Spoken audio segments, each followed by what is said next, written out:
Obi retreated to his room, his heart heavy with betrayal and disbelief. He couldn't fathom that Ada, his wife, had been carrying on an affair right under his nose with a palace guard, no less. Unbelievable! I can't believe I may not be the real father of the child I thought was mine, he muttered to himself in anguish. Am I impotent? Can I even father a child? Obi's mind raced with doubts and regrets. What have I done? I've ruined my marriage, he lamented, tears streaming down his face. As he wept bitterly, Ada and the palace guard entered the room, begging for forgiveness, claiming that their actions were influenced by evil forces. Obi's anger flared at the sight of them. How dare you enter my presence, he exclaimed, his voice laced with fury. You've committed an abomination, and you shall face the consequences. With a stern command, Obi ordered the guards to escort them out of the palace, banning them from ever returning. Despite the chaos, Obi made a decision to show compassion to Ada's son, refusing to let the child suffer for his parents' mistakes. Even if I'm not your biological father, I will still care for you, he declared, his voice filled with resolve. Princess Chica, having heard the commotion, entered the room, her heart heavy with sorrow. Seeing Obi's anguish, she approached him with empathy. It's okay, my love, she reassured him, enveloping him in a comforting embrace. We were all misled by circumstances beyond our control. I forgive you. It was my father and I who forced you into this situation. Obi sank to his knees, overcome with gratitude and remorse.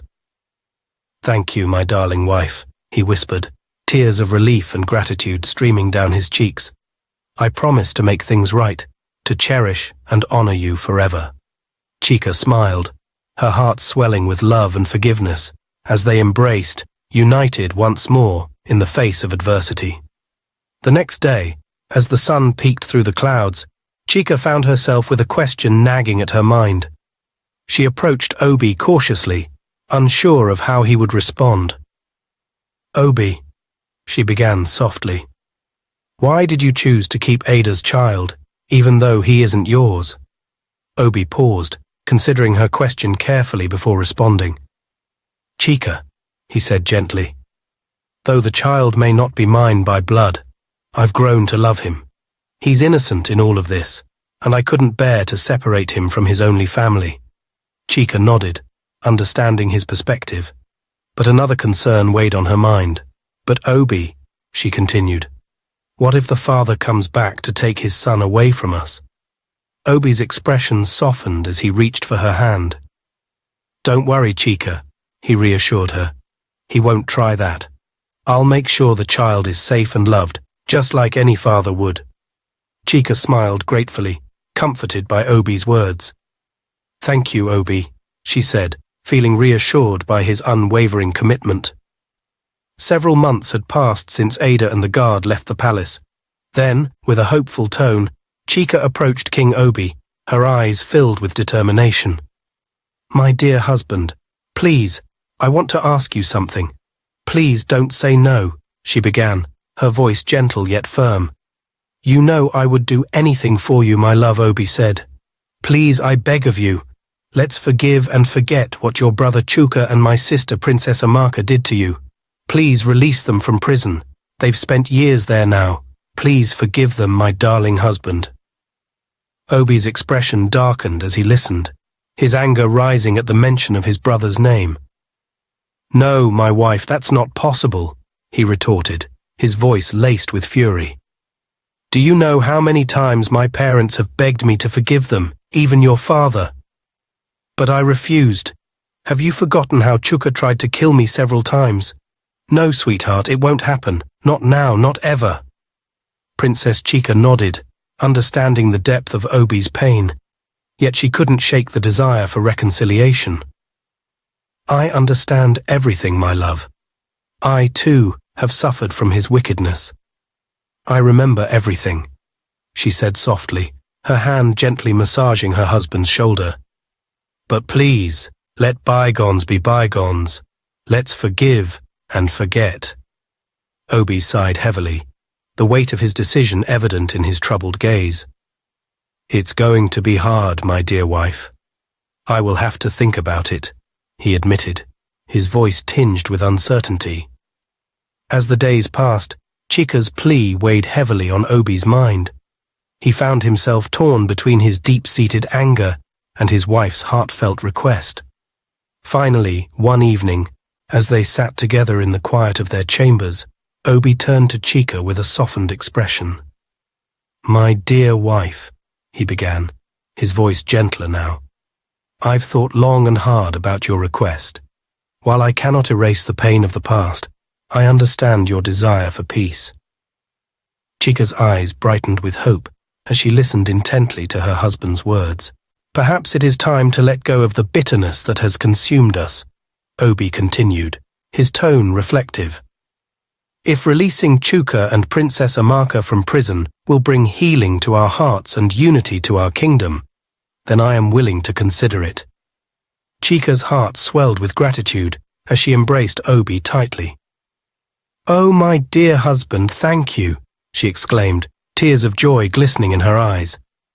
"This is truly a moment of reconciliation and renewal for us." Obi nodded, a sense of peace settling over him. "Yes, my love. Let us embark on this journey of forgiveness together, hand in hand."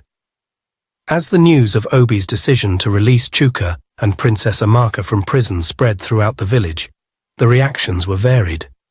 Some villagers were hopeful for reconciliation, while others held on to deep anger towards the duo for their past actions. In the market and around the village wells, people murmured with discontent. "Why forgive them after what they did?" one villager grumbled, echoing the feelings of many.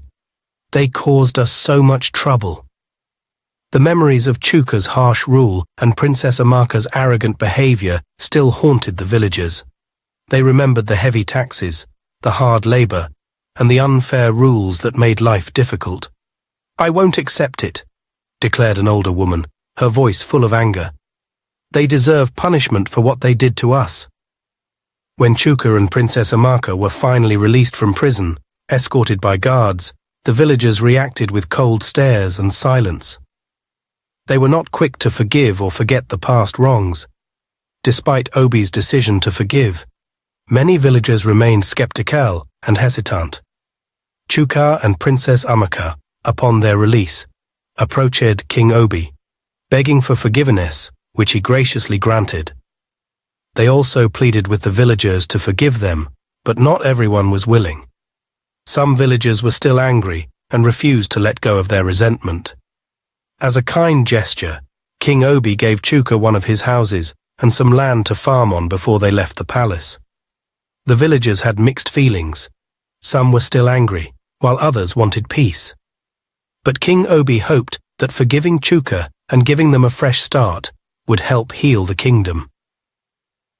One fateful day, as Obi was strolling through the village with his palace guards, a girl suddenly emerged from nowhere.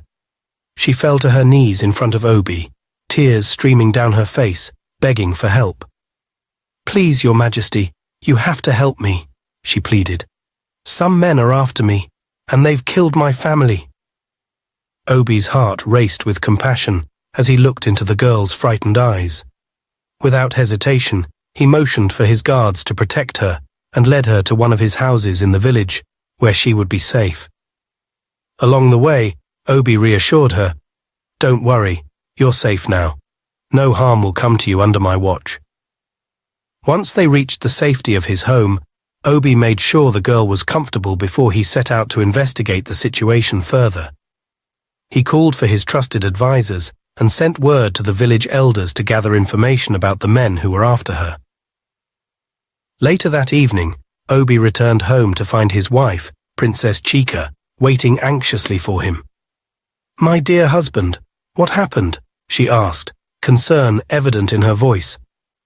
Obi recounted the events of the day, explaining how he had come across the girl and decided to help her. Princess Chika listened intently, but as Obi finished his tale, she cautioned him, "Be careful, my love. Not everyone who appears in need is worthy of our trust. We must exercise caution when extending our help, lest we fall victim to deceit. Obi nodded solemnly, understanding the wisdom in his wife's words. "You're right, my dear. I'll be more cautious in the future," he promised. The next day, Princess Chica decided to tag along with Obi to see the girl he had helped. When they arrived at the girl's house, Chica felt uneasy. She didn't like the way the girl looked at her. On their way back home, Chica expressed her discomfort to Obi. "I don't trust that girl," she confided. "Something feels off about her." "Don't worry, my beautiful queen," Obi reassured her. "You don't know what she's been through. Maybe she was just surprised to see a queen like you visiting her. She's been through a lot. Let's give her some time." Chica sighed, still unconvinced. "I know you're trying to help, my dear husband, but this girl gives me a bad feeling. We need to be careful." Obi listened to his wife's concerns. "I understand, my dear wife. But remember, you've always taught me about love and kindness. Maybe this girl just needs our help." Chica nodded, understanding Obi's perspective. "You're right, my dear husband, but please, watch your back. We have enemies lurking." "I promise to be cautious, my dear wife," Obi promised, smiling at her warmly. "I know you care about me and don't want anything bad to happen to me, my beautiful queen." A few weeks had gone by since Obi helped the mysterious girl from the village. He felt worried about her and wanted to make sure she was okay. So, one day, he decided to visit her at her house all by himself. He walked through the village streets, determined to see her and find out how she was doing. When he reached her house, the girl greeted him with a big smile. She seemed so grateful. Then, she offered Obi a drink, but Obi wasn't sure about it. I don't think I should," he said. But the girl insisted, saying, "Please, my king, take it. It's my way of saying thank you." Obi hesitated for a moment, but eventually agreed. Little did he know, the girl had put something in the drink to make him fall asleep. As soon as Obi took a sip, he started feeling very tired. Before he knew it, he was fast asleep. While Obi slept, the girl took out a pair of scissors and cut off all his hair. Then, she ran away with it, leaving Obi with a bald head. Hours later, Obi woke up and realized what had happened. When he saw his hair was gone, he couldn't believe it. "Who would do such a thing to me? Why me?" he cried, feeling utterly miserable. Suddenly, he heard a voice in his head. It sounded familiar, but Obi didn't know where it was coming from. "Obi, my son, I've always told you to be careful," the voice said sadly. Obi was startled. "Who's there?" he exclaimed, looking around, but he couldn't see anyone. "Go away, I don't need your help," he shouted angrily. The voice sighed. "It's okay, Obi, I'll leave you alone. Goodbye, my son. I wish you good luck," it said before disappearing. Obi was left feeling confused and upset. He didn't know what to do next. As Obi sat there, feeling lost and betrayed, he couldn't shake off the feeling of anger and sadness. He wondered why someone would do such a terrible thing to him, especially after he had tried to help the girl. Slowly, he got up and made his way back home, his heart heavy with disappointment. When he reached the palace, he was met by concerned looks from the palace guards. "Are you all right, Your Majesty?" one of them asked. Obi shook his head, unable to find the words to explain what had happened.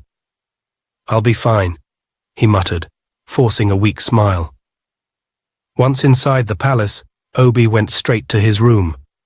He looked at himself in the mirror and sighed. Without his hair, he felt exposed and vulnerable, like a part of him was missing. Just then, Princess Chica walked in. When she saw Obi's bald head, her eyes widened in shock. "What happened?" she exclaimed, rushing over to him. Obi explained everything that had happened with the strange village girl and how she had betrayed his trust. "I can't believe she would do something like that," Chica exclaimed, her voice filled with disbelief. "You see, my king, I told you about this strange girl. Something was not right with her, but you didn't listen. Now see how the enemies have gotten you," Chica exclaimed, her voice tinged with frustration. "You know, without this hair, you are powerless, and the enemies can easily capture you. I warned you, Obi. I did." Obi's heart sank as he realized the gravity of the situation. He had ignored Chica's warnings, and now he was paying the price. "I'm sorry, Chica," he said, his voice filled with regret. "I should have listened to you." Chica's expression softened, and she reached out to touch Obi's shoulder. "It's okay, my love," she said gently. "We'll find a way to fix this, together." With Chica's unwavering support, Obi felt a glimmer of hope. As news of Obi losing his hair to a stranger spread like wildfire through the village, whispers and rumors filled the air. "Oh wow, so that hair was what was giving him power," one villager exclaimed in disbelief. "I never knew someone could have such powers with dreadlocks." "Exactly. There's something fishy about King Obi," another villager chimed in. "Haven't you noticed that they don't have children, even though he and Princess Chica have been married for years? I think Obi is also using black magic, and he's used his future children in exchange for his powers." "You're so right, my friend. These fetish men can do anything just for power," another villager agreed, shaking his head. "I don't feel bad for him. I only pity our people now. The enemies can attack us at any moment." Just then, a villager who had been silently observing the conversation stepped forward, his expression stern. "Are you guys serious right now? After everything our king has done for you people, you're so ungrateful," he exclaimed, his voice tinged with frustration. "All of us will suffer from this, not just King Obi and his family. Just wait until our enemies finally attack us. You'll see how they'll turn us all into their slaves and take away our lands, including our women and children. Instead of you people looking for a solution on how to protect our land, you're all here talking rubbish," the angrily villager continued, shaking his head in disappointment before walking away. As Princess Chica tried to understand the scary stories about her husband losing his powers, she had two thoughts fighting in her head. One voice whispered quietly, saying she should stick to the old ways of their people. "Go to the native doctor," it said softly. "They know how to fix things and keep you safe." But another voice, a bit softer, told her to trust in God. "Believe in God," it said firmly. "He's the only one who can really help you when you're scared and confused." Thinking about what to do made Chica remember all the times she went to native doctors before. "I've tried that before," she thought, "but it never really worked, even when I really needed it." Feeling sad about it, Chica realized maybe it was time to try something new. "Maybe I should trust God," she thought, feeling a bit stronger. "He's the only one who can truly keep me safe and help me." Deciding to trust in God, Chica knelt down and prayed, feeling sorry for all the times she didn't believe in him. "I'm sorry, God," she whispered, feeling her heart race with emotion. "I went the wrong way, looking for answers in the wrong places. Please help me find my way back to you, and trust in your help." As the word of Obi's misfortune spread across the kingdom, it reached the ears of his twin brother, Chuka.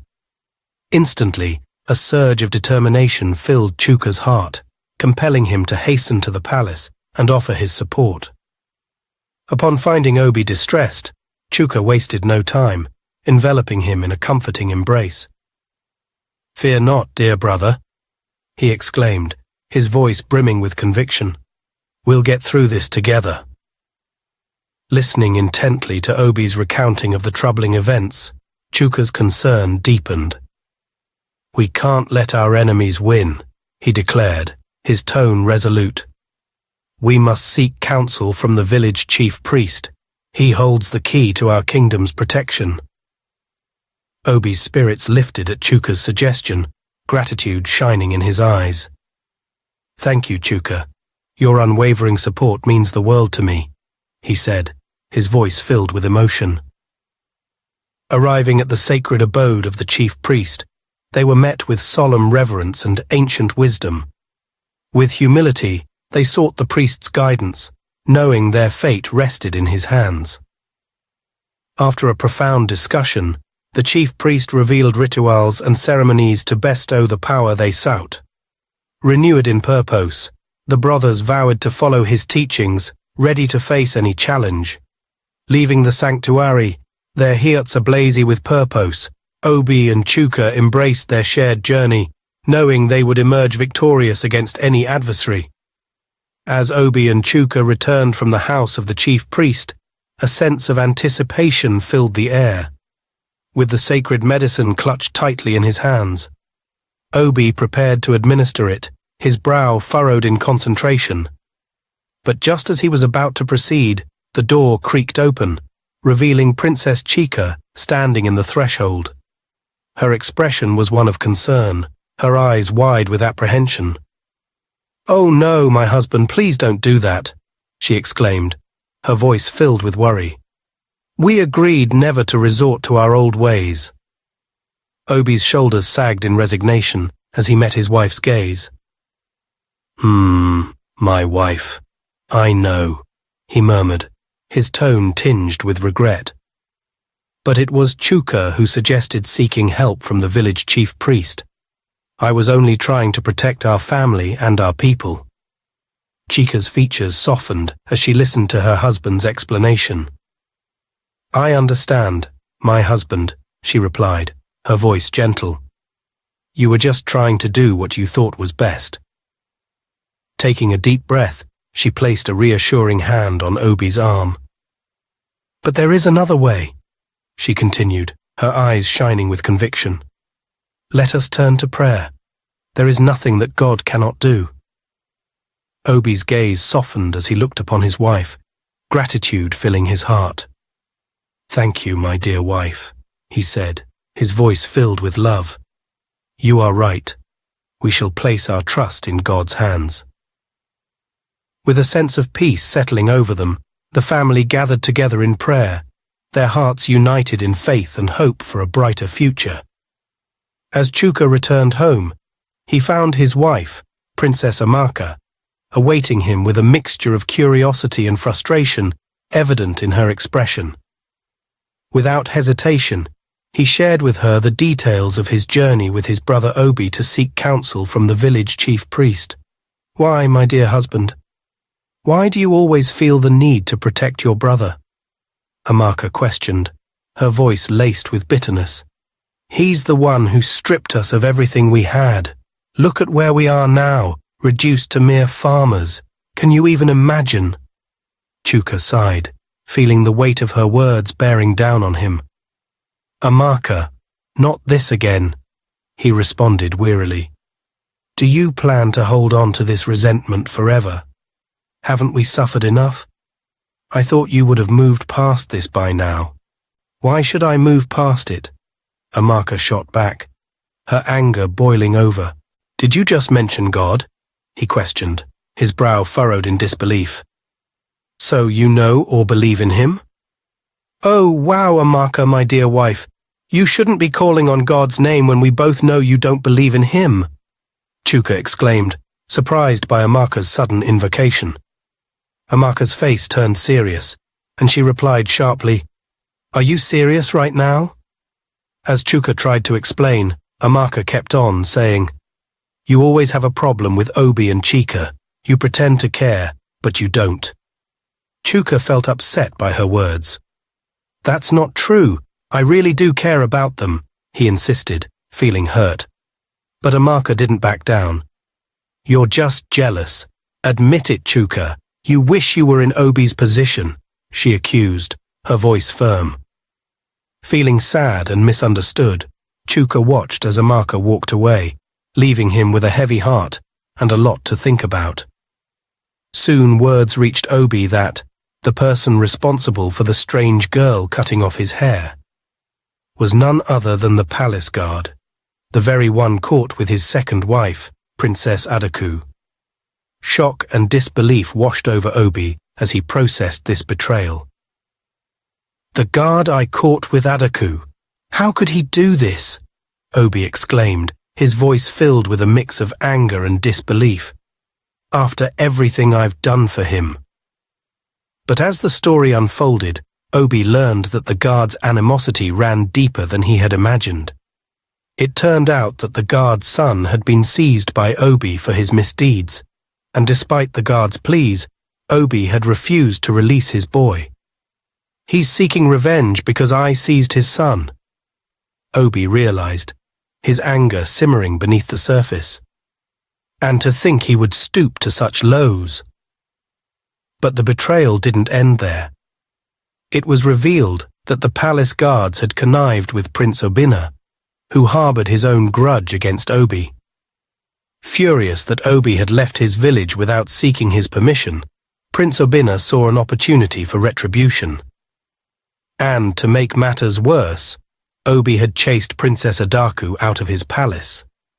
Every day, Obi had subjected Adaku to cruel taunts about her weight and eating habits, causing her untold emotional pain. This fueled King Obinna's fury even more, and he vowed to bring Obi and his entire village to ruin. Now, his actions had come back to haunt him in the most unexpected way. The gravity of the situation dawned on Obi, and he realized that war was inevitable. He knew he had to prepare, for the enemies were drawing near and could strike at any moment. Obi and Chuka joined forces, gathering their warriors to stand against the threat looming over their land. Alongside their trusted fighters, they prepared for battle, knowing that the safety of their village depended on their strength and courage. As they fortified their defenses, fear gripped the hearts of the villagers. With the news of Obi's lost power spreading like wildfire, uncertainty clouded their minds. The realization that the most powerful man in their land was now vulnerable sent shivers down their spines, leaving them anxious about their safety and the future of their community. Meanwhile, Princess Chika turned to prayer, asking for help from above during this tough time.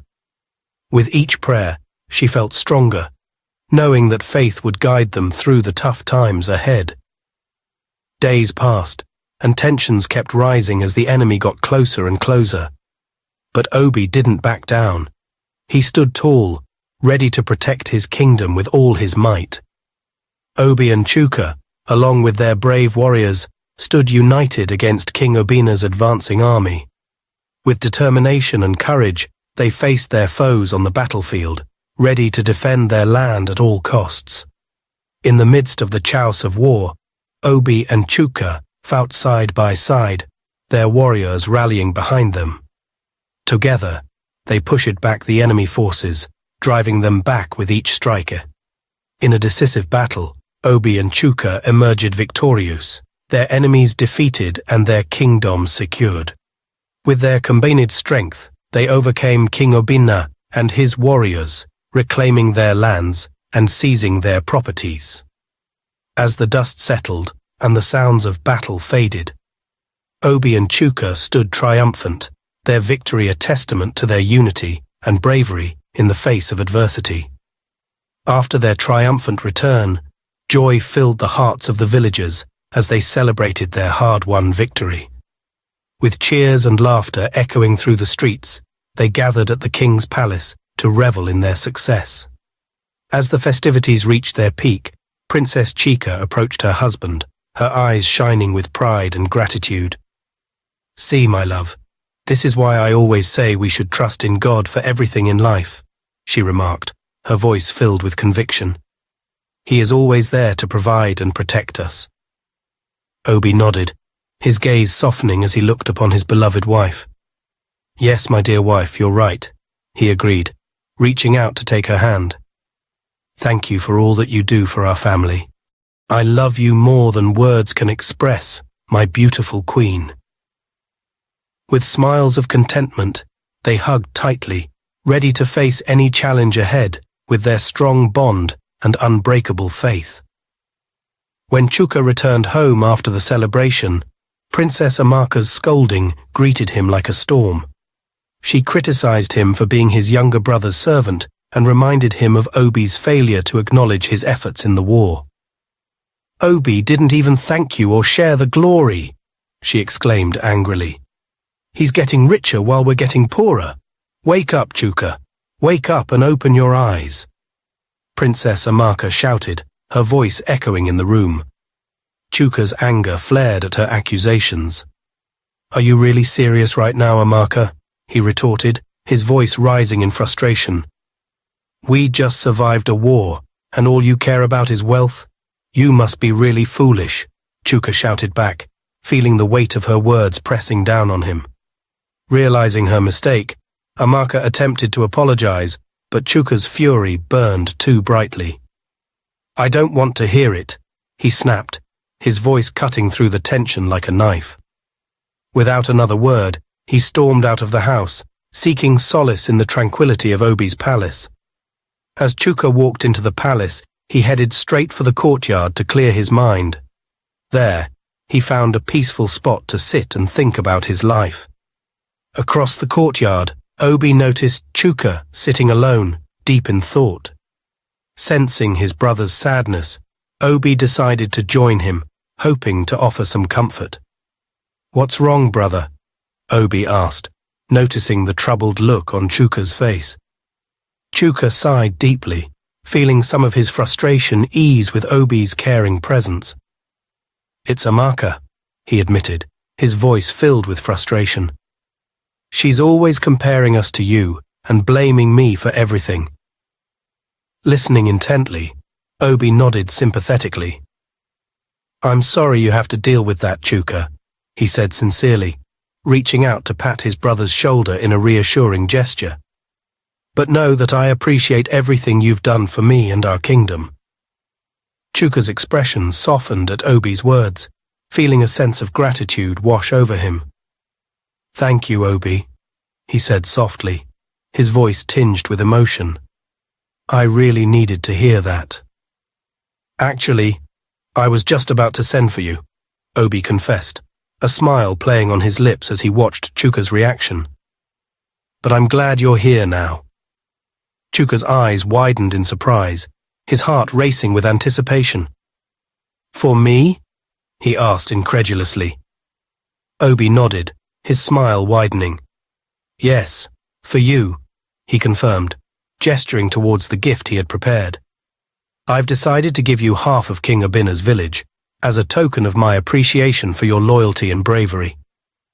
Chuka's excitement knew no bounds as he jumped up and enveloped his brother in a tight hug. Thank you, Obi. Thank you, he exclaimed, his voice filled with genuine gratitude. But Obi gently pulled away, a knowing look in his eyes. Before you go, Chuka, why don't you stay and join me for a meal? He suggested, motioning towards the sumptuous feast that had been prepared by the palace chef. However, Chuka's excitement got the better of him as he declined the offer. No, thank you, brother. I must hurry home and share this wonderful news with Amaka, he exclaimed eagerly, already heading towards the palace gates. With a fond smile, Obi watched as his brother hurried off, his heart full of joy at the thought of spreading happiness to his loved ones. When Chuka arrived home, he couldn't contain his excitement as he shared the good news with Princess Amaka. At first, she shared in his joy, her face lighting up with a smile. However, her expression soon turned thoughtful as she processed the implications of Obi's gift. Wait a minute, my dear husband, she interjected, her tone cautious. You mean Obi just gave you half of King Obina's kingdom? What happens if he decides to give you everything? Amaka's words struck a chord with Chuka, causing him to pause and reconsider the situation. You know, you might be right, he admitted reluctantly, his earlier elation fading as doubts began to creep in. Of course, I'm always right, Amaka said confidently, standing firm even as Chuka seemed unsure. Chuka felt confused as he thought about what Amaka had said. Maybe you're right this time, he admitted, his voice tinged with uncertainty. Amaka grinned triumphantly at Chuka's acknowledgement. See, I told you, she exclaimed, feeling validated by her husband's agreement. But Chuka wasn't completely convinced yet. Maybe I should talk to Obi about it, he suggested tentatively, hoping for some clarity from his brother. Amaka waved off his idea, remaining steadfast in her belief. And what good would that do? She countered skeptically. He won't admit to being greedy, especially not to you. The next morning, Chuka awoke with a determinate resolve. He approached Amaka and confessed that he had pondered deeply on her words overnight. You were right, my dear wife, he admitted with a sigh. Obi's greed knows no bounds. We must devise a plan to claim what is rightfully ours. Amaka's eyes gleamed with anticipation as she listened to her husband's declaration. Yes, Chuka. We cannot let him continue to take advantage of us, she agreed fervently. With a determined spirit, Chuka declared, I am going to be king, and the villagers would have no choice but to make me their king. And since Obi does not have any biological children. Amaka's eyes sparkled with excitement as she listened to Chuka's bold proclamation. Yes, Chuka, we will make it happen, she exclaimed, her voice brimming with confidence. Encouraged by his wife's unwavering support, Chuka outlined his plan with renewed determination. We will seize control of the throne and rid ourselves of Obi and his entire household, he declared, his voice ringing with conviction. They worked together to make plans, thinking carefully about what to do next. They were really focused and determined to get back what they thought belonged to them. A week later, Chika discovered that she was going to have a baby. She rushed to tell her husband, who was overjoyed by the news. Obi couldn't wait to become a father. He called for his brother Chuka and Princess Amaka and shared the wonderful news with them. They were all thrilled for Chika and Obi. I can't wait to meet our little baby, Chuka said with smiles on his face. Amaka smiled but seemed a bit sad. I hope God blesses us with a baby soon too, she said, with a worried look on her face. Chika hugged her and said, Don't worry, Amaka. God has a plan for all of us. Just trust him. Before leaving the palace, Chika reminded Amaka to give her life to God, just like she and Obi had done. When they got home, Amaka's face darkened with worry as Chuka happily talked about the baby. I'm not happy about this news, she muttered. Chuka frowned at her reaction. You should focus on yourself and mind your own business, he scolded. But Amaka couldn't shake off her concerns. Are you thinking what I'm thinking? She whispered, her voice filled with unease. This child will ruin our plans. We have to find a way to get rid of Chika and the baby. Chuka's eyes widened in shock. I will never be a part of that nonsense, he declared firmly. Then what do we do? Amaka pressed, her mind already racing with schemes. Chuka took a deep breath, trying to calm himself. Let's focus on how we are going to rule the kingdom Obi gave us, he suggested, trying to steer the conversation away from Amaka's dark thoughts. A few months later, Princess Chika discovered she was expecting twin boys. She couldn't contain her joy and rushed home to share the news with her husband, who was overjoyed. After so many years, God has blessed us with not one, but two, he exclaimed happily. He couldn't wait for the day they would be born. Meanwhile, Chuka and Princess Amaka were already in King Abina's village, ruling as Obi had instructed. When Chika gave birth to the healthy babies, the entire village rejoiced. The villagers gathered at the king's palace, celebrating with plenty of food and drinks. Chuka and Amaka were also invited for the joyous occasion, joining in the festivities with smiles on their faces. One day, as Obi was walking through the bush, inspecting one of his farmlands, a snake suddenly bit him. Luckily, the palace guard who was with him acted swiftly, extracting the poison and saving Obi's life. Grateful for the guard's quick action, Obi decided to reward him generously. He gave the guard the other part of King Abina's kingdom as a token of his appreciation. When Chuka heard the news, He wasn't happy at all. In fact, he was furious. He had hoped that one day Obi would give him everything, but now his dreams were shattered. "Look at what your brother's doing, Chuka. Wake up!" Princess Amaka exclaimed, her voice filled with frustration. "You need to snap out of it, Chuka. You're just standing there like a useless man." Chuka felt so angry and frustrated. "I've had enough," he exclaimed, his voice filled with frustration. "Obi keeps giving away everything, ignoring me, even though I stood by him. I will deal with him, and he will wish he never let us out of prison." With every word, he felt more and more determined, wanting to get back at Obi and become more powerful. But he didn't realize that his choice would start a big change in their lives, forever. Hello, my beautiful and handsome viewers all over the world. Don't forget to subscribe to our channel and turn on notifications so you don't miss the final part of this intriguing and captivating story. Remember to like and share our videos with your friends and family. And please, don't skip our ads. It helps us continue creating amazing content for you.